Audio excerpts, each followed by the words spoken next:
I've been there many times. So here we go. Okay, and my guest is, wait, hold on. Let me Yes. just make sure we're up and running here. I just need to check one more thing. There we go. Okay. Welcome to the program, Charles Moscowitz, Monday through Friday, 10 p.m. to midnight Eastern Standard Time. I think I'm the only podcaster who is actually not only doing this thing live regularly, but I actually take phone calls. 617-396-4958. If you'd like to join the conversation, 617-396-4958. The chat line is also there at Rumble. This is going to hear a little bit of my my bumper music here. Let's see. Sure. Yeah, there we go. Okay, very good. And you're welcome again to chat on with me at Rumble. You can send in comments. Bruce Merrin is my guest. Bruce is a legendary figure in the public relations business. He's owned Bruce Merrin Public Relations and ATV, which is at brucemerrincelebrityspeakers.com for 46 years. Bruce, well, I mean, you've had all of the major clients, including several presidents of the United States, people in entertainment and sports. Talk a little bit, Bruce, about how you got into this business. Oh, I'd love to, because I'll tell you, I owe everything to my beloved mom. My mom is 98 years old. She turned 98 December 21st. And I'll tell you, she had a legendary PR firm in Hollywood in the late 60s. And she was one of only two women that had a Hollywood-based PR firm. And what happened is I graduated from UCLA, the film school. I had a really prestigious job at MGM Studios in the Thalberg building, a great job. Okay. And my mom, who is always so close to me, she called me at the MGM studio. She says, Bruce, I know that you're happy there at MGM, but my PR firm at General Service Movie Studios is really growing. I would love to have you join me at my firm. And it was an easy decision. Even though I was leaving MGM, my mom always had meant everything to me. So literally, she changed my life because she really taught me the business. Oh, that's amazing. And you have the kind of personality and the kind of drive that it takes to kind of get out and get people in front of the right situations. And that's not easy. That takes, it's hard. One of the hardest things to do, and anyone who's involved in any kind of sales, actually, the hardest thing to do is ask someone for something and to, in a sense, present something in such a way. And it takes a lot of creativity to really make them believe that they're going to benefit. And I have a great story. Here's a perfect story. You did the lead in there. It wasn't planned, but here's the perfect story. Yeah. Michael Landon. I met Michael Landon thanks to exactly what you were saying. Right. At the General Service Movie Studio where Mom and I were, we heard that Michael was going to be filming a role at one of the studio lots. So I decided on my own. I was young. I was probably 22 at the time. I went to the studio lot. I went into that taping area where Michael was. When he finished a scene, I approached him. I gave him my business card. I said, Mr. Landon, I loved when you were on Bonanza. I used to watch it every week. Please take my card. If I can just invite you to lunch, please think about having lunch with me. 2 months later, he called me. He said, Bruce, I was impressed. Let's have lunch. And at the lunch, he says, I'm working on this real exciting new TV show. It's called Little House on the Prairie. Wow. But my point is, because of the attitude that you said, if I was shy, I never would have met Michael. I decided I wanted to meet him. So you're really right. Yeah. The other thing that I've noticed is that you do your homework. You when you approached Michael Landon, you had seen him on television. You understood him. You really thought about it. You knew the background. I remember reading that Ahmet Ertegun from Atlantic Records, the reason he was able to land the Rolling Stones was because he knew every lyric on every record they ever recorded. Yes. And they were impressed by that. And they're like, oh, this isn't just someone, this isn't some schmendrick out here trying to put me, he actually understands what we're doing here. He really cares. He's taken the time to get into our heads and to really figure out what is it that makes this person who they are, and how can I help them advance, get out into opportunities that would nurture that. Yeah, no, you are absolutely right. And so anyway, so Michael became my client. So that same year, when I grew up as a kid, we used to go to Ebbets Field in Brooklyn to watch the Brooklyn Dodgers. Okay. So Sure. I was a huge Dodgers fan. I had the opportunity to meet Jackie Robinson, Oh, one of wow.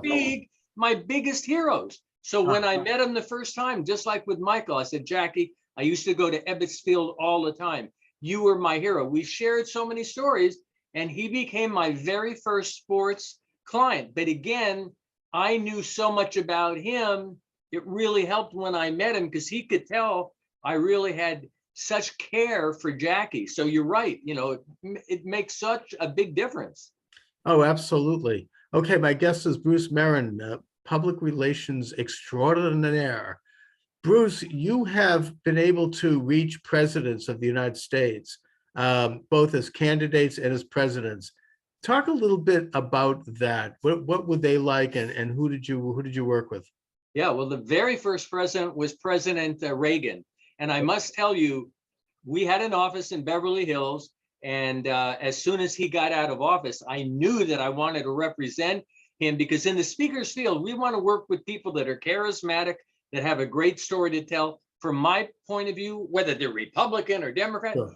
that doesn't matter. It's, are they somebody who the people connect with? So anyway, I met President Reagan. He had an office in Century City, right close to Beverly Hills. And I met him, and we really hit it off. I said, President Reagan, I've been such a fan of yours. And I'm a UCLA film grad. I loved you when you were an actor. And so anyway, so he was the very first president, and we probably booked him about 10 times, and he was wonderful. He was absolutely great, charismatic, wonderful. And from there, every president thereafter, President Ford and Carter and Clinton, I mean, name all of them. But he was the very first one. So that really made it very, very special. Yes. Well, once you had that reference, the door would open. And also, I mean, Reagan was a very good public speaker. I mean, that's how he, he toured for, was it General Motors in not General Motors, GE in the 1950s. Yes, yes. He honed his skills as a public speaker, and he studied very deeply into conservative philosophy and William F. Buckley and a lot of thinkers at that time, Russell Kirk, some of the great 50s conservative thinkers who basically created the conservative movement. So you are absolutely right. Yes. And he knew how to, so he could really move on his feet very quickly. And there was one debate that he had. I don't know if you were connected to this. I think it was in 1964. He debated Senator Robert F. Kennedy. And he absolutely cleaned the floor with Kennedy. And Kennedy was no slouch. I mean, we're talking about another brilliant speaker and a great mind. But everybody Reagan was always underestimated. They always felt, oh, he's an actor, bedtime for Bonzo. They didn't really. So I think that he was able to use that to his advantage, because. No, you're right. And he was so sincere. I'll tell you a story to give you an idea of his character. Okay. This was really wonderful. One of the first bookings, I booked him for Bank America in Los Angeles. And he showed up. It was a big annual group. And anyway, he was great. He got a thunderous standing ovation. With the presidents, when they finished, the Secret Service, they stormed the stage and they want to whisk him away over to a limousine. When these Secret Service people were on the stage, he held up his hand like this. He held up his hand. He says, now, wait a minute, guys. I think these people have some questions for me. He stayed there for nearly an hour answering questions. So instead of just rushing off, he had made his money and, but that's the kind of character that he had, because he cared about the people in the audience and he wanted them to really get the full experience. So that always stayed in my mind, what a wonderful person he was. Oh yeah. And he liked that kind of interaction. I mean, he actually thrived in that kind of atmosphere, whereas some people, like I would think Richard Nixon, he didn't want to talk to anybody. Right. No, you're right. he would deliver his thing, and he kind of always looked rather surly. Whereas Yes. Reagan, a good politician has to know how to smile, Yeah. right? I mean, the public figures, they all learn this.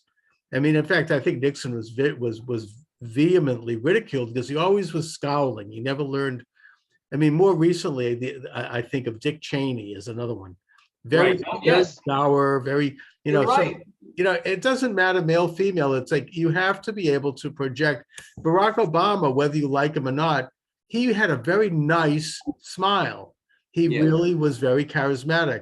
I mean, I think that Biden's smile is very phony, but nevertheless, he learned how to do it. And he's like, has his You're teeth right. all put in his head, But Well, either way, they all learn how to do this. Well, another one I'm just sharing. When I was at UCLA, one of the saddest days of my life at UCLA was unfortunately when President Kennedy was assassinated. Oh, I was yeah. on the campus, but talk about a smile. That guy, Very, that smile. yeah. I mean, he was so charismatic, Right. He was, and Clinton was one of the best, Yes. best in our generation. I mean, I agree. he could work a room. I think Clinton patented himself after Elvis.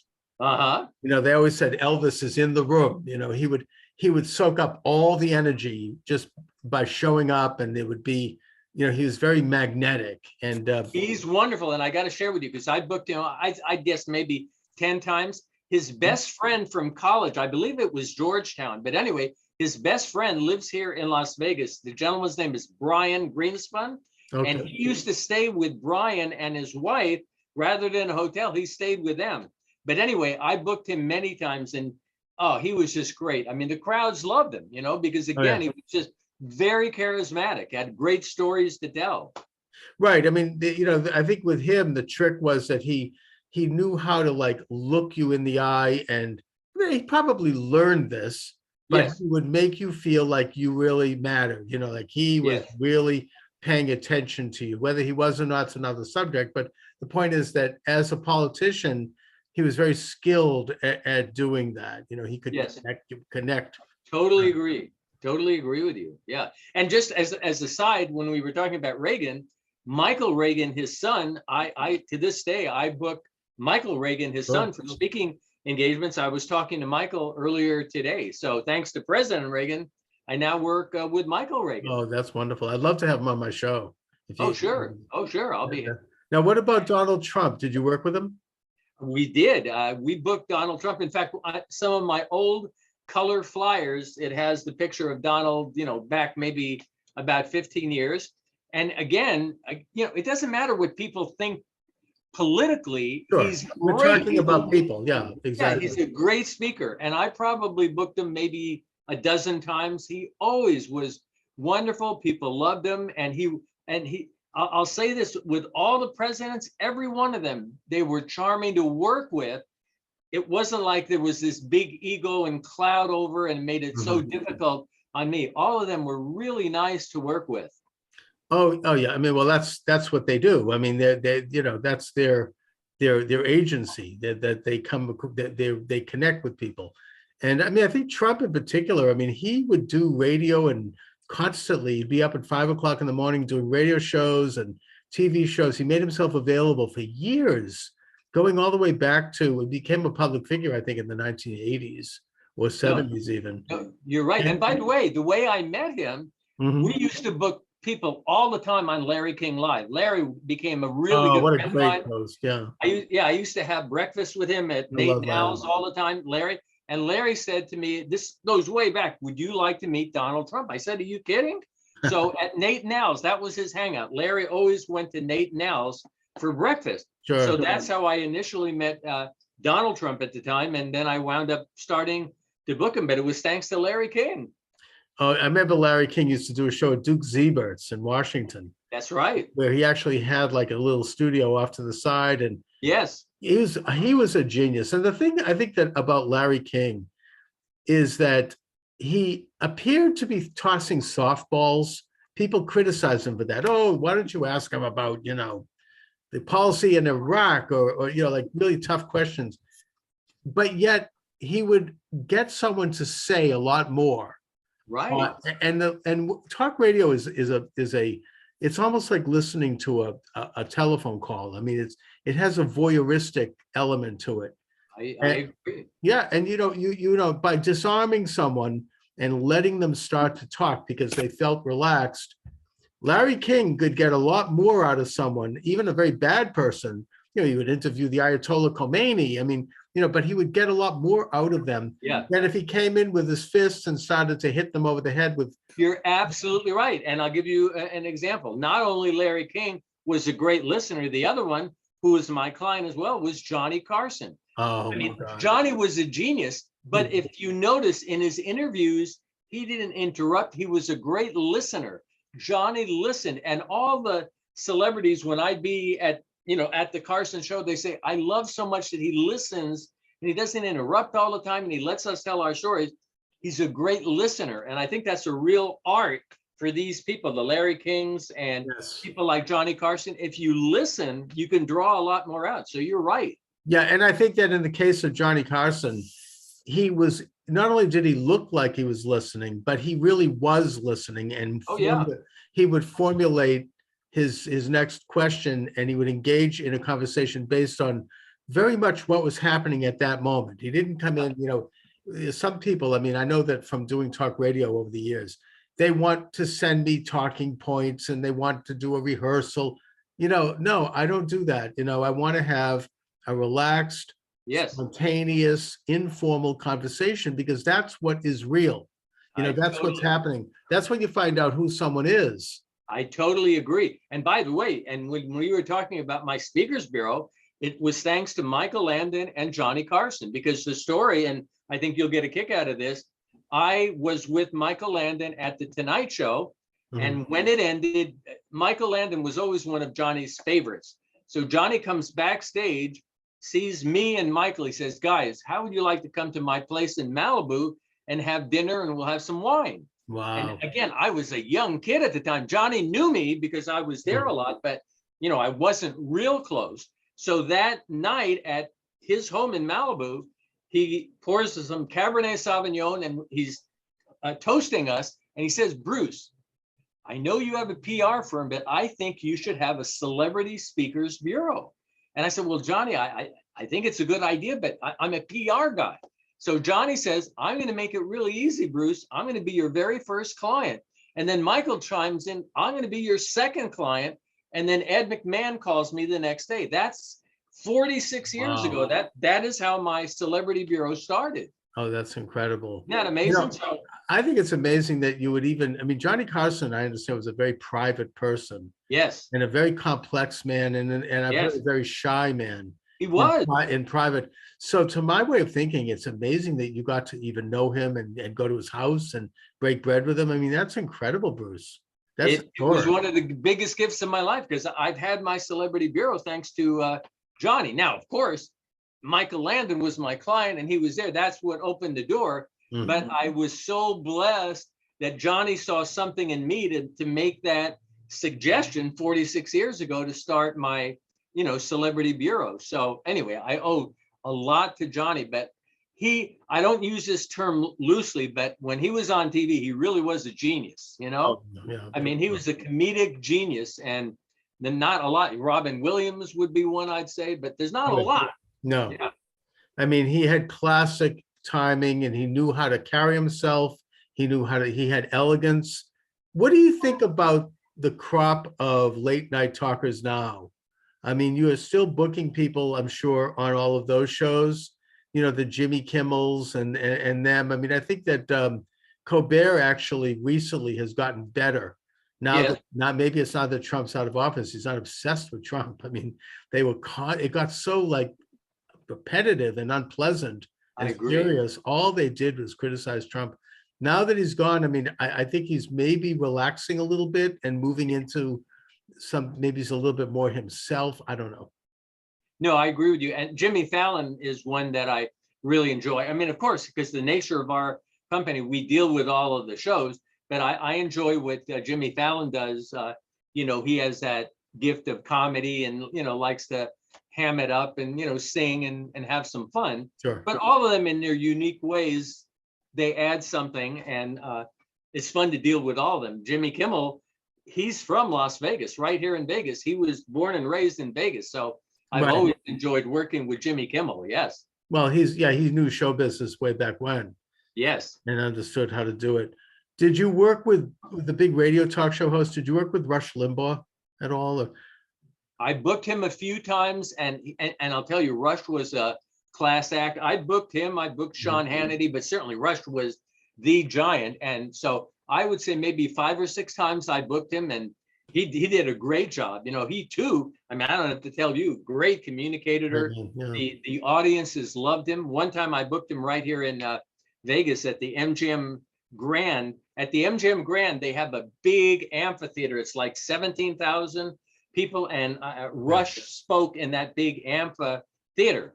So the talk radio people are good as well. Yeah. Oh yeah, I mean, Rush is one of those people who I think went beyond simply talk radio, and he actually, I think, changed the culture, and he's almost like the father of modern conservatism. Oh yeah. In many ways, and also it chagrins me to say it, but Howard Stern is a brilliant talk show host. Oh yeah, absolutely. I mean, he gets people to say the most personal things, by disarming them before they know it. I mean, it kind of, you watch, he tosses in a little, softball in the middle of a conversation. And before you know it, someone is talking about their intimate things.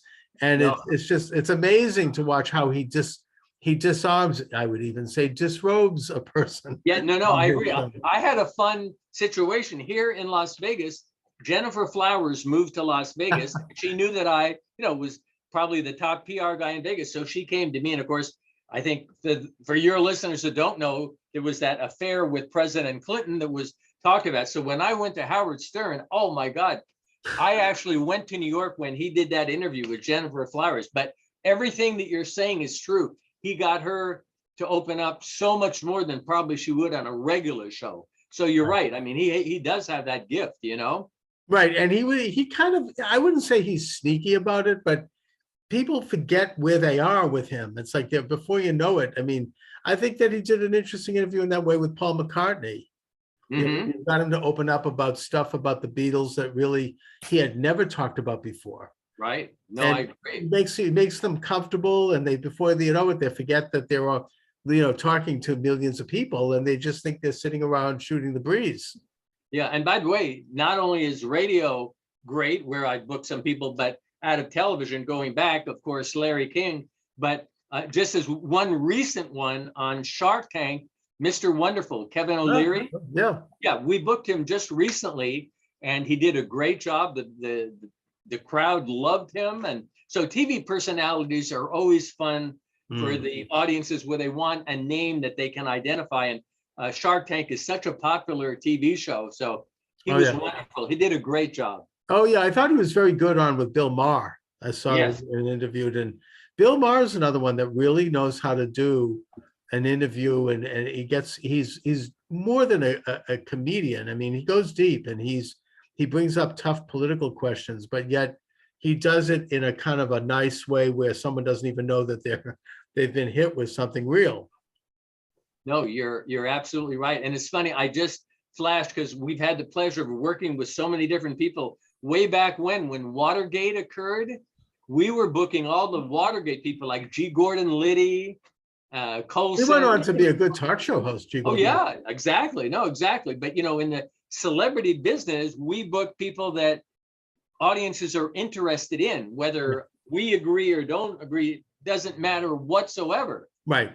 Yeah. So anyway, no, that's the fun thing. I've tried to do a little bit of what Bill Maher does, and I've not been successful at it, which is to have kind of a left-right conversation, and to have people on opposite sides of an issue come in and do like a three-way. And I haven't quite cracked that nut yet in terms of making that work, but it's a very interesting skill, and I think it's particularly important now in these times because everybody's become so divided. Oh, it's I'm searching for the words. It's really something that I have a hard time dealing with, because back in the day, even if the politicians disagreed, there was more harmony in trying to work together. Now, everybody's batting them, sledgehammering over the heads, and it's kind of sad. And they're all trying to destroy each other. It's not enough to actually defeat. I mean, I used to interview, I'm on the right politically, and I used to interview people on the left regularly, including some fairly big names like Gloria Steinem Oh, sure. and Noam Chomsky and the late Howard Zinn and Barney Frank here in Boston. And they would come on with me, and we wouldn't agree maybe, and we might, but we always had a laugh, and we always had like a reasonable dialogue, and we usually left as friends. Now that I'm getting back into this, they won't talk to me at all. And it's not me personally. Nobody talks to anybody now. You don't have liberals, just they will not do that kind of conversation now. Everybody only talks to their own little area, both left and right. I mean, everyone has their own little audience. And it's almost like you've got a parallel, existence or something. Yeah, no, I totally understand. Talking about politics, I remember way back when with Mom, we did the public relations for Simon & Schuster, the biggest book publisher, Of course. and the #1 author every month, that they were our clients. But thinking politics, do you remember when Daniel Ellsberg was in the Oh, yeah, sure. Yeah. Well, Ellsberg was our client with Simon & Schuster, yeah. And we enjoyed working with him. So it's kind of a fun thing being on our side, because we can work with people on all different sides, and it's a really enjoyable kind of thing to do.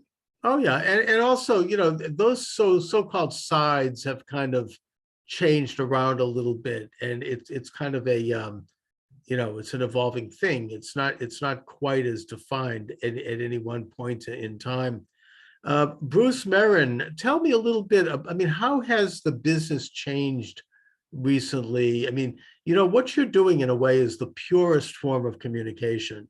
You simply represent someone who wants to speak publicly, and you're able to get them a platform to do that. I mean, is that basic formula still in place? Has it changed at all in recent decades? Well, the big changes that have happened, and you're asking a good question. The first big change that happened, I remember I was at an annual meeting in Minneapolis, and it was a speakers conference. All the Speakers Bureau owners from around the world were there.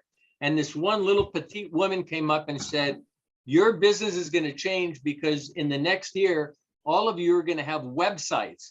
And we're saying, what's a website? We're going to have a website? Because back in the day, we would have these big magazines, these big colored magazines. All of our speakers would be in these magazines, and we'd send them out bulk rate, mailing. So the first thing that really revolutionized the speakers bureau industry was all of a sudden we have websites where we can feature our speakers on the websites with audio and video. So that was one thing that really revolutionized our business. But the other thing that happened when the big COVID crisis started in March of last year, our business became frozen for several months. There were no live presentations in any of the hotels. So I decided, searched inside my head, like we're doing Zoom now, and it's very common. But way back in the early COVID days, people weren't doing Zoom. But what I decided that we were going to go to all the meeting planners all over the world and say, look, maybe you can't do your conferences here in Vegas or New York or Miami. Do them on a Zoom platform, and we will book our speakers virtually. So I can tell you, we have booked hundreds of speakers in the last year and a half virtually. We're still booking some of the speakers live, but that's something that's changed drastically, in our business. So instead of the business totally shutting down because COVID, when it was terrible, you couldn't even go to a hotel, No, I mean, it's interesting because I don't know, have people adopted to that? Because that's what I'm doing. I mean, I do this show out of Boston where I live, up in my office, up in the attic. And I talk to people all over the world. I've had a guest on recently from Israel. I can really dial anyone up and they can come on with me. And it's really, I think, incredible. But I don't know, have people adopted to that? I mean, they really have. I mean, when I had mentioned Shark Tank and Mr. Wonderful, Kevin O'Leary, that one was a 1-hour virtual conference, and he was doing it. He had a big home in Canada where he was living. He calls me after, he says, Bruce, this is the easiest one I've ever done. I didn't have to get on an airplane. I didn't have to stay in a hotel. I didn't have jet lag. I did it right in my own home. You can do So it in a your lot of the pajamas. people, yeah, exactly. Yeah. So a lot of the speakers, I mean, certainly there's something magical about speaking to an audience that's in front of you, Right. but a lot of the people did adapt, and they've done a really good job. So that's what we had to do as a speakers bureau, is let everybody know, all these meeting planners, hey, stage your meetings, just book our speakers virtually. And Oh, yeah. like Les Brown, you may have heard of Les Brown, legendary Les Brown, probably one of the biggest motivational speakers.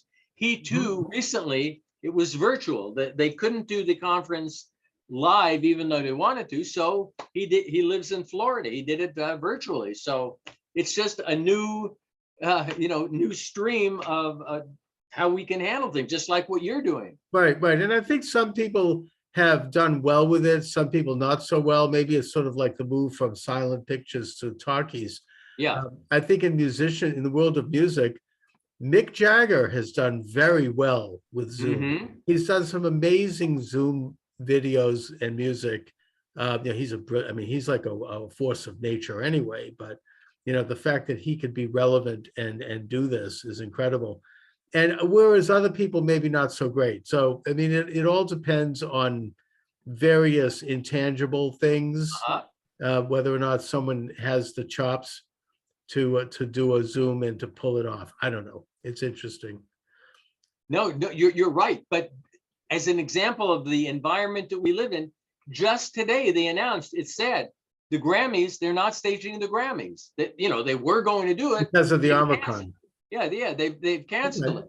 So we're living in an environment where a lot of these things are happening, and therefore in the corporate world, if the corporations can't put on their usual event in person, then they are doing it virtually. So that's how we have adapted by working with these companies. Say, okay, well, you can't do it here in Vegas or Miami or New York or Boston, but we can do it virtually, and they've adapted to doing that rather than just canceling the entire event. They've been doing that, and technically it's worked out really well. And this in the sports area, because we book so many sports stars, so many of them have done virtual. So it's just part of the new normal, as they say. Yeah, I mean, I think that, obviously it's going to hurt the big conventions. They're not going to have the imagine how hotels are hurting and restaurants are hurting over this. And I don't know, sometimes whenever there's a something like a pandemic or whatever, it changes the social landscape in ways that you can't necessarily predict. And that can be both for the good and for the bad. I mean, I think one of the good things is that even though it's horrible that children aren't going in school and they have to wear those face coverings, at the same time, there's a lot more homeschooling. There's a lot more Zoom, which means you could look into what the classroom is up to. And this is why parents are up in arms, because they can see what's some of the teaching going on inside the school where they couldn't see it before. So, sometimes there's little unintended consequences that can be for the better in an event like this, and you need to find those and make something out of it.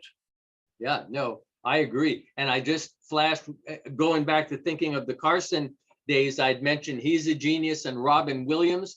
Here's a Robin Williams story that I think you'll enjoy. Yeah. I had a big corporate client that wanted to book Robin Williams, and they said, can you book him? I said, we booked him before, give me the particulars. But they put in a caveat. They said, we'd like him to show up as part of the time as Mrs. Doubtfire. Oh. And I'm thinking, when I approached Robin, I thought for sure. He said, Bruce, are you kidding me? But he did it. He actually did it.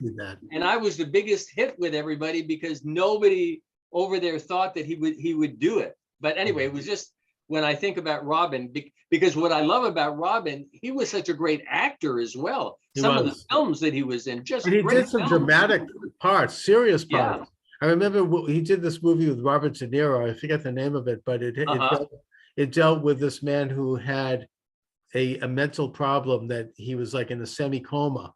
And then I remember that movie. So yeah, I mean, he was very versatile and very, very bright and really had an impact. it's very tragic what happened. It Um, was, and just a yeah. brilliant actor. I mean, he really was. He's an amazing stand-up comic, but in films, I mean, so many of his films were just unbelievable, Oh, yeah, just absolutely. incredible. Yeah. What's going on now in the wonderful world of entertainment? It seems like they're all kind of playing it so safe. Everything is very generic. Everything, they're remaking stuff, and there's nothing. I don't see any great sparks of creativity and anything new happening. Yeah, well, I'll tell you one area that you really hit the nail completely. One of my favorite movies of all time, it really impacted my life when I was a senior, was West Side Story. Oh, yeah. I mean, to this day, it's one of my top 10 movies. Yeah. Spielberg remade it. It wound up being a bomb. Yeah. Now critically, some people may have liked it, but I'm just saying at the box office, West Side Story was a bomb. But what they did was what you were saying. They try to remake a film that already was a legendary classic, Exactly. It's hard to live up to that. Yeah, so you're right, Yeah.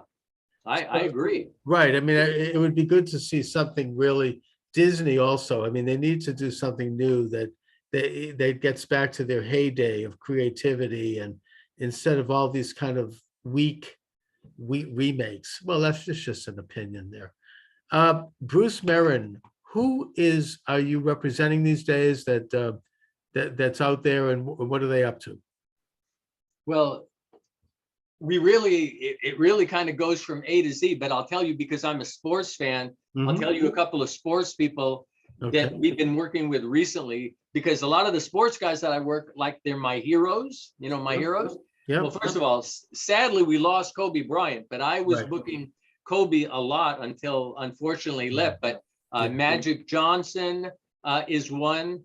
Jerry Rice, who's NFL Hall of Fame, San Francisco, and many people consider him the best wide receiver of all time.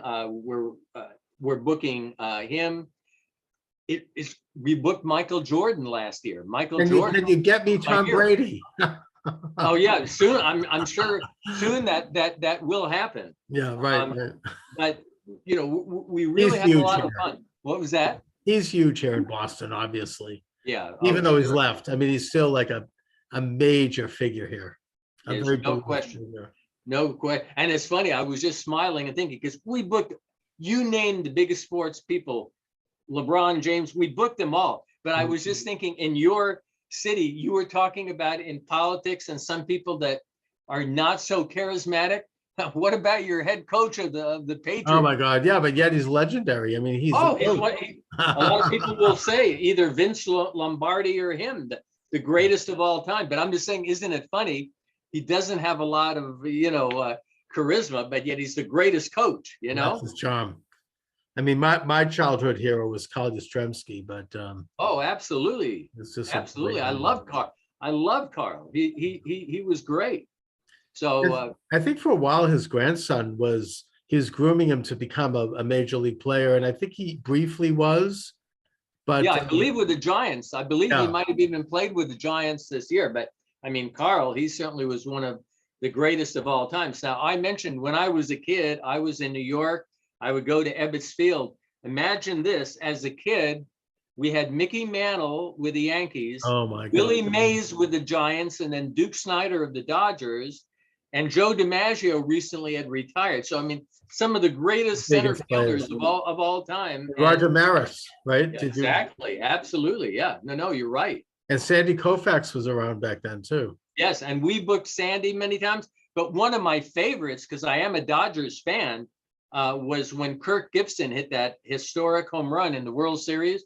Yeah. To this day, we book Kirk Gibson a lot because it's probably the most famous home run in history. And oh my God, we booked Kirk Gibson a lot.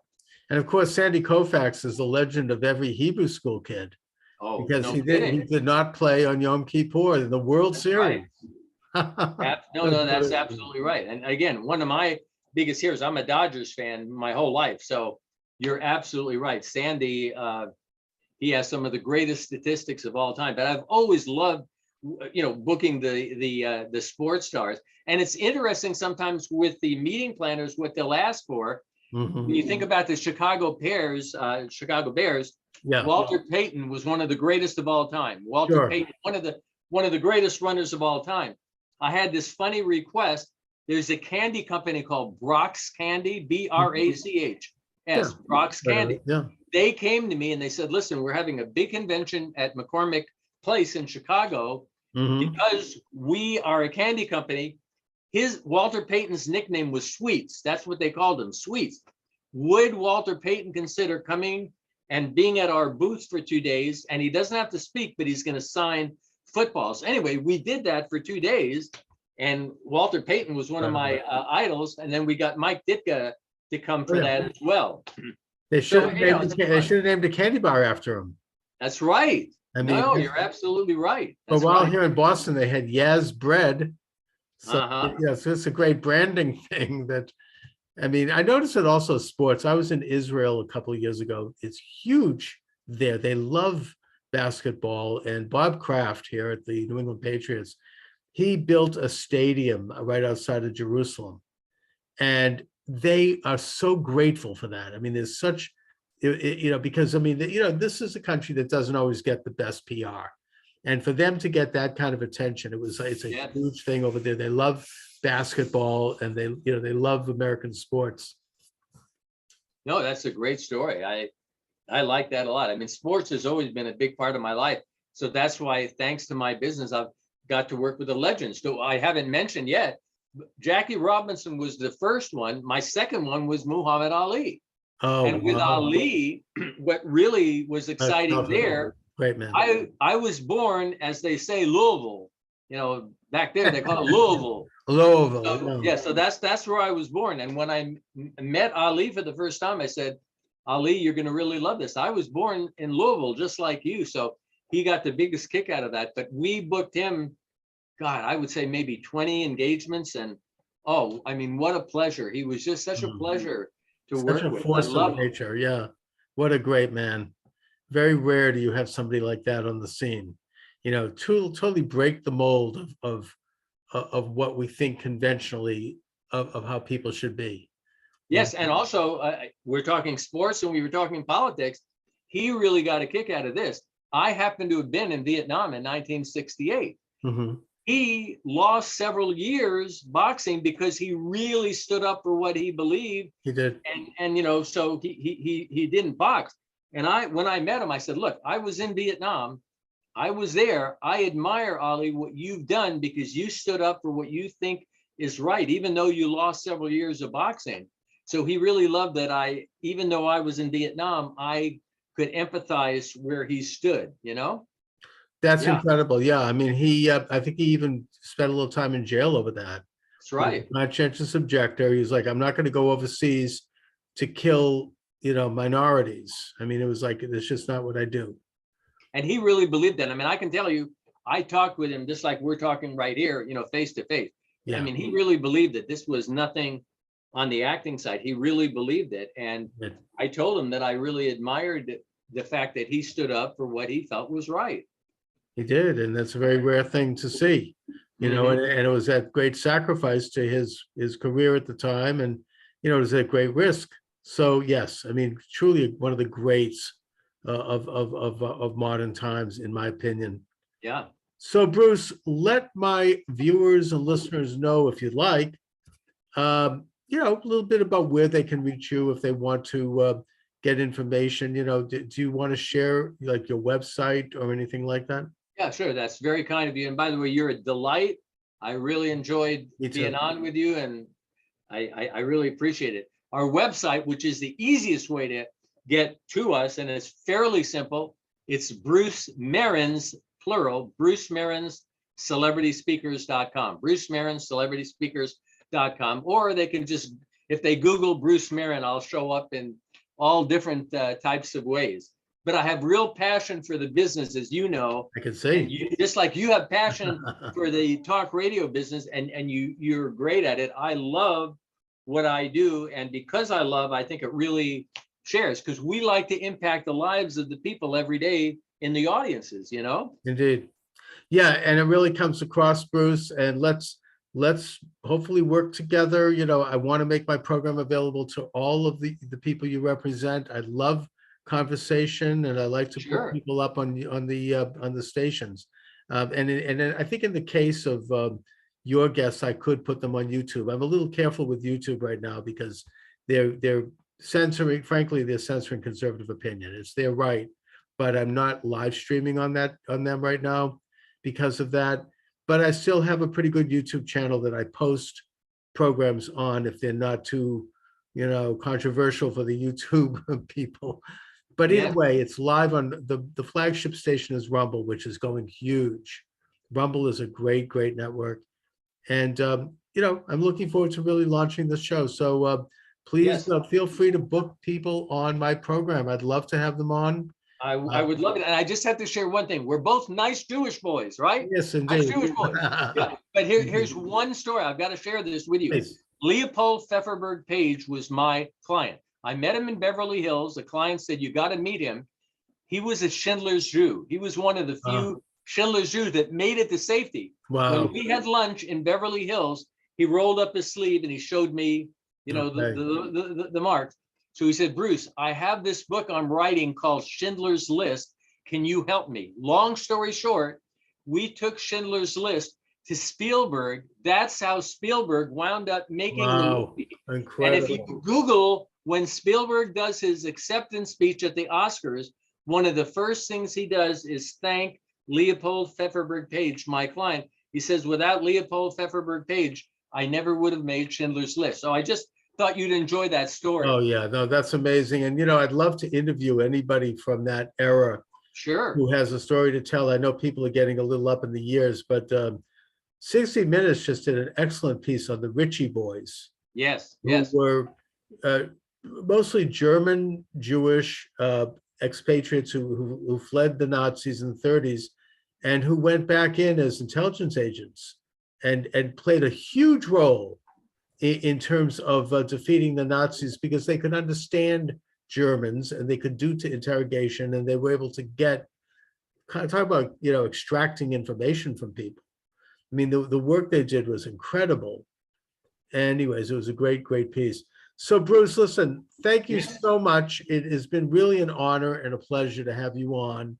Feel free to join me anytime. And, thank you. You know, God bless. God bless you. And I love you. And from Vegas to Boston. Okay. Indeed. All right. Bruce. Thank you. Bye. Take care. Bye-bye. Take care. See you later. All right. Take care. Thank you. Bye. Bye-bye.